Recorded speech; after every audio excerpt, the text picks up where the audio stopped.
Bonjour Madame Poitou. Bonjour Mickaël. Alors avant de commencer, je voudrais savoir si c'est possible de se tutoyer. Bien évidemment. Ok, donc je te remercie. Donc je te remercie aussi vivement d'avoir répondu positivement pour cette interview. Avec plaisir. Peux-tu te présenter rapidement et pour ça je vais te demander de te présenter en un tweet.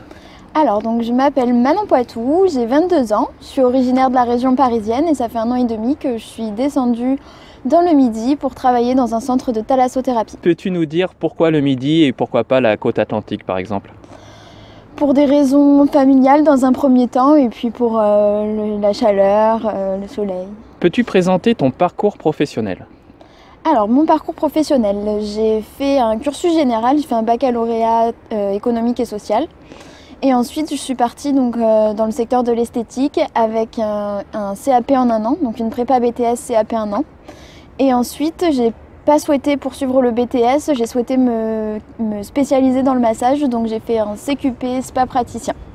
D'accord, et c'était plutôt une formation en fait, un parcours dans le public ou dans le privé? Alors moi j'ai eu la chance de pouvoir faire ce parcours dans le secteur privé. Est-ce que tu peux nous dire le nom de tes écoles que tu as effectuées?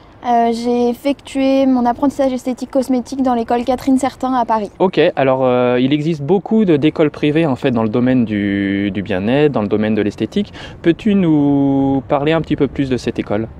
Donc l'école Catherine Certain, c'est une école privée dans le 2e arrondissement de Paris.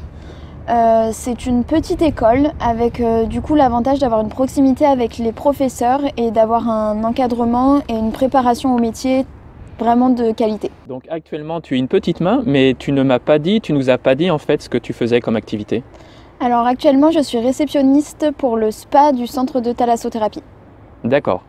Je suis un petit peu surpris par ta réponse, sachant que tu as une formation en fait pour être esthéticienne et actuellement tu es réceptionniste. Est-ce que tu peux nous en dire un petit peu plus, développer sur ce sujet s'il te plaît?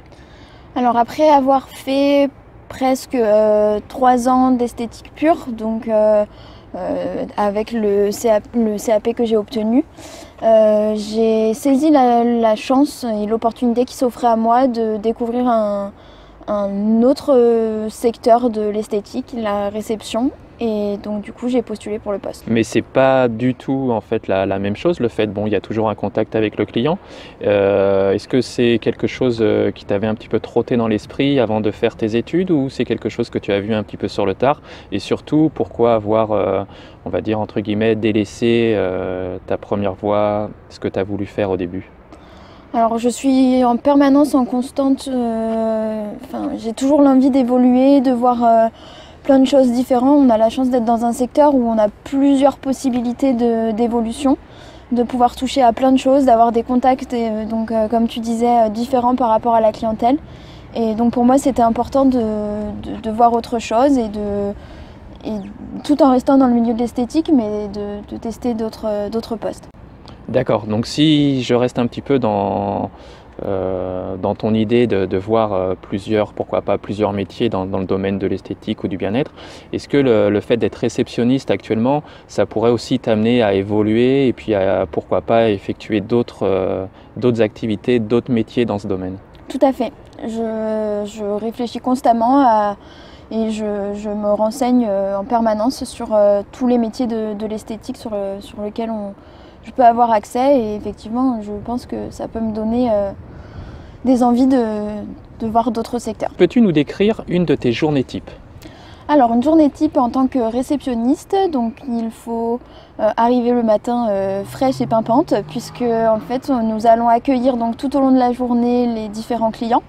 Nous allons répondre au téléphone également pour tout ce qui est prise de rendez-vous, et puis nous allons accompagner le client pour faire visiter les installations et pour lui faire passer une bonne journée au sein de l'établissement. C'est vrai que j'estime que tu as un poste assez important, sachant que c'est vraiment tu représentes un peu le premier contact avec le client avant que ce soit les praticiens qui s'en occupent. Tout à fait.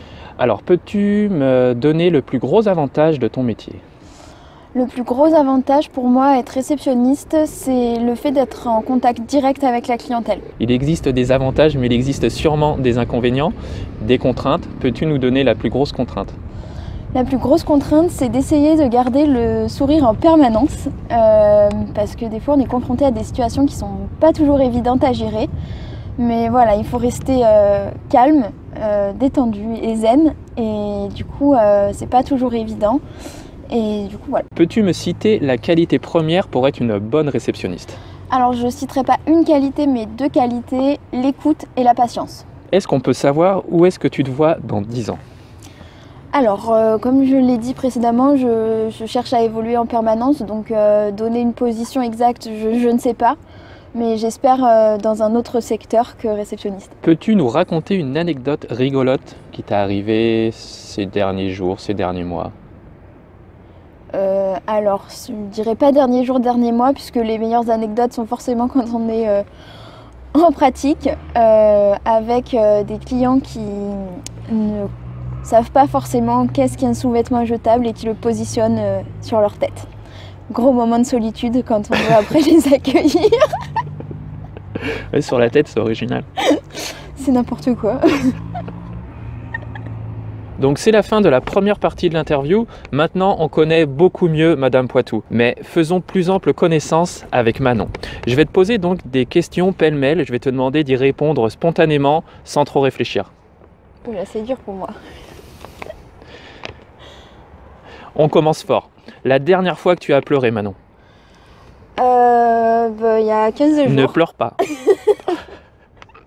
Il y a 15 jours? Oui. D'accord. Donc je me garderai de te demander pourquoi. Tu es plutôt thalasso ou spa? Spa. Que tu peux développer. Pourquoi spa? Pour le côté un petit peu plus cocooning et moins grosse structure que peut-être une thalassothérapie. Plutôt sauna ou hammam? Hammam. Si tu pouvais retourner dans le passé, que changerais-tu? Rien. Ah, j'aime bien cette réponse. Je t'offre une soirée en tête-à-tête avec Donald Trump.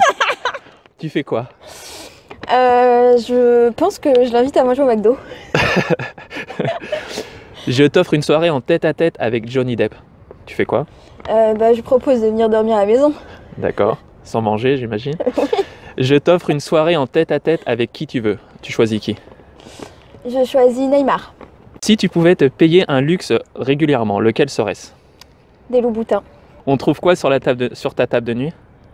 Mon téléphone portable et un livre. Que portes-tu pour dormir? Un pyjama. Quel comportement humain tu n'arriveras jamais à comprendre? L'hypocrisie. Eh bien, je te remercie Manon, on arrive à la fin de la vidéo. Je te remercie encore infiniment d'avoir répondu favorablement à mon invitation. Derrière ton écran, j'espère que cette vidéo t'aura plu. Pour conclure cette vidéo, Manon, je te donne le dernier mot. Saisis ta chance, détends-toi et reste zen.